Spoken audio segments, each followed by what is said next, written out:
Kitchen के 15 tips आज आपको शेयर कर रही हूँ जो हमारे डेली लाइफ को प्रभावित करते हैं और हमें बहुत कुछ चीज़ें ऐसी होती हैं जो हम भूल जाते हैं और ये पता ही नहीं चलता है कि वो चीज़ें कहाँ रखी हैं कहाँ नहीं रखी हैं, क्योंकि किचन एक ऐसा जगह है जो हमारे डेली जो हम बनाते हैं जो करते हैं तो वो किचन से ही शुरू होते हैं और किचन में ही हम रहते हैं। तो क्योंकि जो हमारा जीवन है वो किचन से ही चलता है। तो आपका मेरे चैनल में बहुत बहुत वेलकम है। तो सबसे पहला जो टिप्स ये है कि कोशिश यही करें कि जो भी ग्रोसरी हम फिल कर रहे हैं तो उसे ट्रांसपेरेंट डब्बे में, ये कोई ज़रूरी नहीं है कि कोई आपके घर में जो भी हो जो आप रखते हो आप उसी में रखिए, लेकिन वो चीज़ें थोड़ी सी दिखें या उस पर कोई आप लेबल लगा सकते हैं। तो इससे जो है वो पता चलेगा कि हमारे जो ग्रोसरी है वो कहाँ रखी है और कौन सी चीज़ें हैं। तो मेरे पास कुछ डब्बे हैं और कुछ जो हैं वो पहले के हैं, तो उसी में जो है सारी चीज़ों को मैं फिल कर रही हूँ। और ये जो छोटे छोटे जो डब्बे हैं जो मसाले वाले हैं, क्योंकि मसाला ख़त्म हो गया है और जैसा आपको पता होगा कि मैं मसाले घर पे ही बनाती हूँ। तो ये जो मसाले हैं तो ये मैं मसाले जब ये फिल करती हूँ तो क्योंकि ये कवर्ड में रहते हैं तो ज़्यादा गंदे रहते नहीं हैं, तो इसको जो है टिश्यू पेपर से क्लीन करके ही फिर मसालों को मैं इसमें भरती हूँ, ताकि जो मसाले हैं वो मॉइस्चर ना रहे और जो मसाले हैं अच्छे से काफ़ी दिन तक चलें। और ये जो छोटे छोटे जो मसाले होते हैं ये ख़ास तौर से हम अगर किसी ऐसे डब्बे में रख देते हैं जो हमें नहीं पता चल पाता है कि इसमें क्या है, तो आप उस पर लेबल ज़रूर लगाइए, या तो लिख करके उस पर पेस्ट करिए या तो कुछ भी। तो इस तरह से जो है तो करेंगे तो आपको पता भी चलेगा और ये मिसमैच भी नहीं होगा और चीज़ें याद रहती हैं कि हमारे किचन में क्या क्या चीज़ें हैं क्या नहीं हैं और हम कभी भूलेंगे नहीं और आसानी से जो है हमारा जो किचन ग्रोसरी है वो पता चलेगा।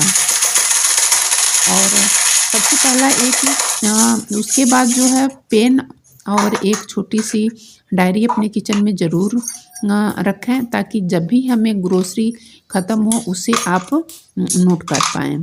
अगला ये कि जो हमारे दालचीनी होते हैं जो कभी कभी बड़े में आती हैं तो उसको आप फोड़ करके यानी तोड़ करके उसको आप रख सकते हैं और इस तरह से जो चीज़ें हैं वो अच्छे से हो जाएगी। तो यहाँ पे मैं ये चना रख रही हूँ क्योंकि चना जो है मेरे हस्बैंड खाते हैं, तो जो ये चना भुना हुआ ऑलरेडी मार्केट में मिलता है और जो है इससे काफ़ी बढ़िया होता है। तो उसके बाद जो है जो भी चीज़ें आप अरेंज करें, जैसे जो सूखे मसाले हो गए एक साथ रखिए और जो भी जैसे चना हो गया मटर हो गया ये सब चीज़ों को एक पास रखिए, ताकि जब भी हम कोई चीज़ उसको देखें तो पता चले। और ये भी जो ड्राई रेड चिली देखे हैं ये मेरे किचन गार्डन का है।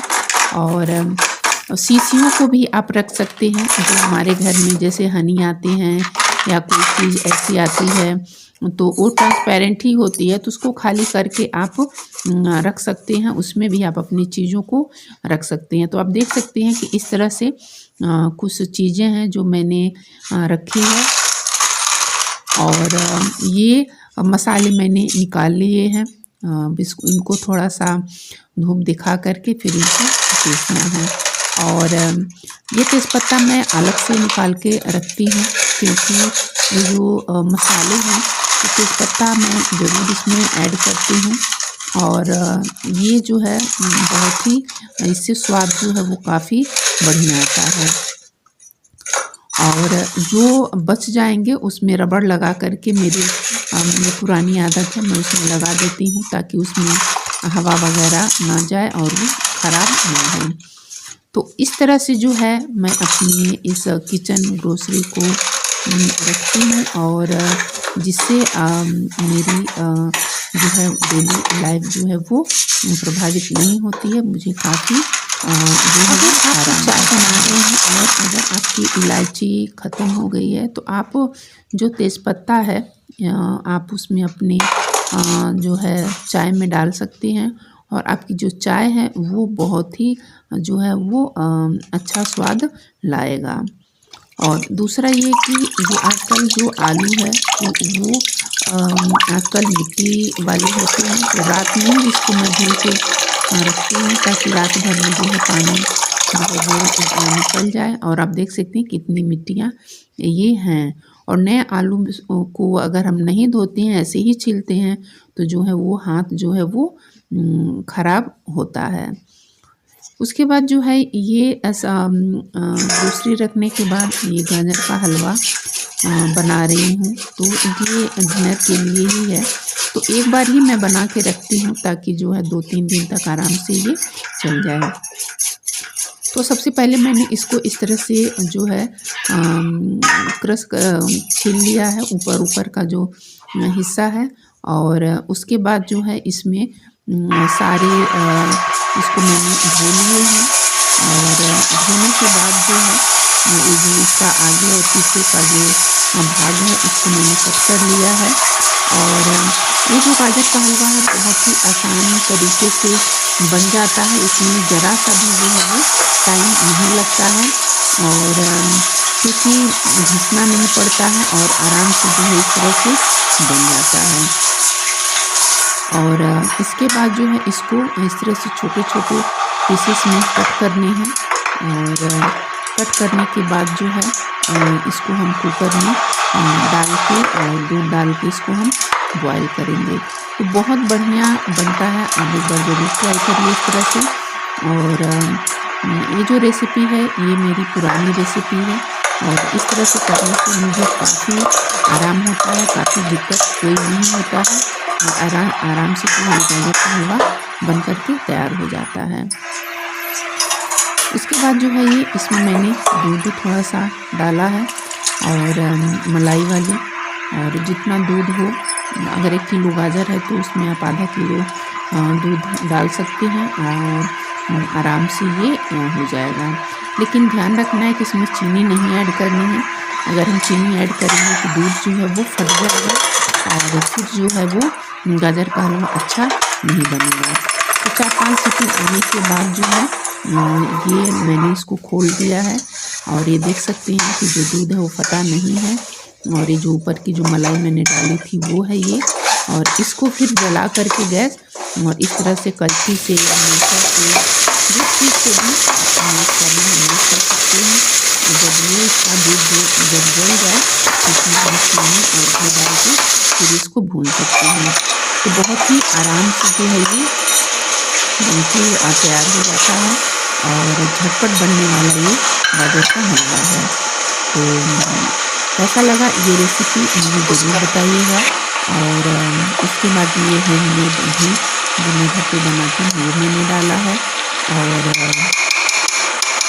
इसको थोड़ा सा भूनेंगे। इसको जितना ही भूनेंगे उतना ही ये इसमें स्वाद आएगा। तो इस तरह से तो कैसा लगा ये मेरा 15 किचन टिप्स और आपको जितने भी टिप्स बताए हैं ये जो हमारे लाइफ को प्रभावित करते हैं। अगर हम सही से चीज़ों को नहीं रखते हैं तो काफ़ी जो है वो दिक्कत होती है। उसके बाद जो है इसमें मैंने तेज़पत्ता डाला चाय में, फिर उसके बाद हम लोग अपना चाय एंजॉय किए और उसके बाद जो है फिर खाना वगैरह बना। तो इस तरह से जो है ये मैंने अपना ये 50 किचन टिप्स शेयर की आपके साथ। और ये था रात का खाना, रोटी, गाजर का हलवा और बीन्स की सब्जी। चैनल पे नए हैं तो प्लीज़ मेरे चैनल को ज़रूर सब्सक्राइब करिएगा, बेल आइकन ऑल पे क्लिक करिएगा ताकि इस तरह की जो वीडियो है वो आप देख पाएँ। Thank you for watching this video.